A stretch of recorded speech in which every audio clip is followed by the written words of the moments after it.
अगदी वर्षानुवर्षे क्षारने जमा झालेली बादली किंवा बकेट एकदम नव्यासारखी बनवूया, तेही अगदी कमीत कमी वेळात। हाय हॅलो नमस्कार, मी आनंदी अभिजिता यूट्यूब चॅनलवरती तुम्हा सर्वांचं पुन्हा एकदा खूप खूप स्वागत।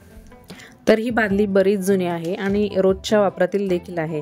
रोज साबणाने घासून देखील तिच्यावर घट्ट क्षार जमा झालेत, म्हणून आज बादली घरच्या साहित्यात छान स्वच्छ करून घेऊया। तुम्हाला व्हिडिओ आवडल्यास तुमच्या मित्रपरिवाराला नक्की शेअर करा आणि आपल्या चॅनलला सबस्क्राईब करून आपल्या चॅनलचा एक भाग व्हा। त्याचबरोबर आपलं 5000 सबस्क्रायबरचं टार्गेट लक्षात असू द्या। ही बादली धुताना हार्पिक वापरायचं नाहीये, त्यामुळे ॲल्युमिनियम कोटिंग सर्व निघून जातं आणि कधीही न मिटणारे डाग हे बादलीवर पडतात। चला तर मग जास्त वेळ न घालवता बघूया। तर सगळ्यात आधी मी घेतलाय 1 चमचा मीठ। क्लिनिंगसाठी मीठ हे नक्की वापरायचं आहे। त्यानंतर घेऊया अर्धा चमचा खायचा सोडा। सोडा म्हटलं की क्लिनिंगसाठीचा मेन रोल हा सोड्याचा असतो। त्यानंतर घेऊया अर्धा चमचा लिंबू सत्व। ह्याऐवजी तुम्ही लिंबूचा रस घेतला तरी हरकत नाही। त्यानंतर 2 ते 3 टेबलस्पून व्हिनेगर घ्यायचं आहे। स्वयंपाकासाठी ते व्हिनेगर वापरतो ते घ्यायचं आहे। कृपया कुठलीही स्टेप स्किप करू नका, नाहीतर हवा तो रिझल्ट तुम्हाला मिळणार नाही। त्यामुळे व्हिडिओ शेवटपर्यंत नक्की बघा।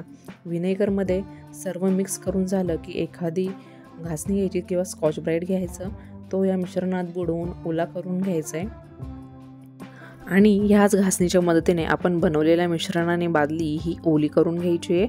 म्हणजेच काय, हे मिश्रण सर्व बादलीला लावून घ्यायचं, जेणेकरून हवा तो रिझल्ट आपल्याला मिळेल। आणि आता हे आपण 10 ते 15 मिनटं असंच राहू द्यायचं आहे, जेणेकरून प्रत्येक साहित्य हे क्लिनिंगसाठीचा त्याचा रोल एकदम परफेक्टली उत्तमरित्या पार पाडेल।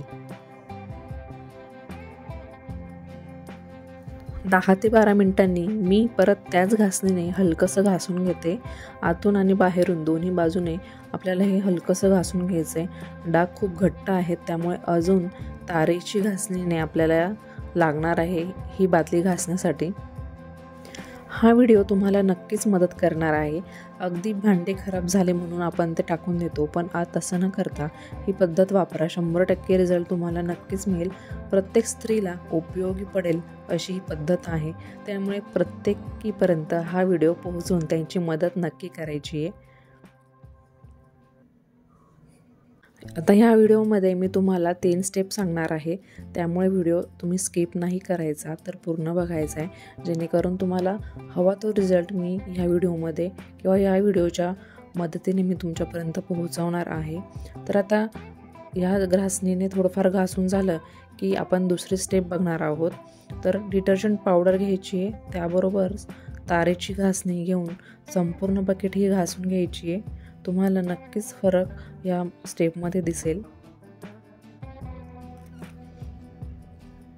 व्यवस्थित सगळीकडनं घासून घ्यायची आहे छानपैकी अशी, आणि जे क्षारचे डाग आहे ते नक्कीच घासणीने निघणार आहे। त्यामुळे त्याच्यासाठी कुठली स्टेप फॉलो करायची आहे, कुठलं मटेरियल वापरायचं आहे ते मी ह्या व्हिडिओमध्ये सांगणार आहे किंवा पुढच्या स्टेपमध्ये सांगणार आहे।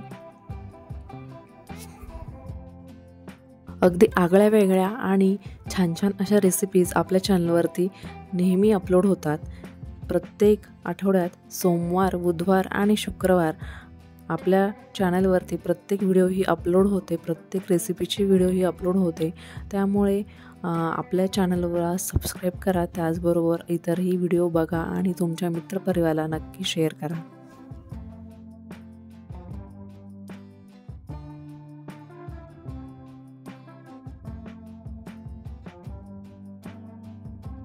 आता स्टेप 3, जिथे बादलीच्या कडेला किंवा खाचेत क्षार जमा आहेत तिथे चमच्याने किंवा फोर्कने असं काढून घ्यायचं आहे। अगदी इझिली हे क्षार निघतात, तुम्हाला दिसतच असेल। फोर्कच्या मागच्या साईडने किंवा चमच्याच्या मागच्या साईडने क्षार व्यवस्थित काढून घ्यायचे। तुम्ही शक्यतो पुढच्या साईडने फोर्कने करू नका, कारण की फोर्कचे जे टोकं आहेत ते वाकतील किंवा खराब होतील, त्यामुळे शक्यतो त्याची मागची साईड वापरायची आहे। हे बघा, पूर्ण क्षार इथे निघालेत ॲक्च्युली। तर आता इथे बघा रिझल्ट, तुम्ही बघा आधीच्या आणि आत्ताच्या बादलीमध्ये किंवा बकेटमध्ये किती फरक दिसतोय। मग आता वाट कसली बघताय, पटकन आपल्या चॅनलला सबस्क्राईब करा आणि आपल्या चॅनलचा एक भाग व्हा। त्याचबरोबर तुमच्या मैत्रिणीला, तुमच्या मित्राला ही व्हिडिओ नक्की पाठवा त्यांच्या मदतीसाठी, आणि भेटूया पुन्हा लवकरच।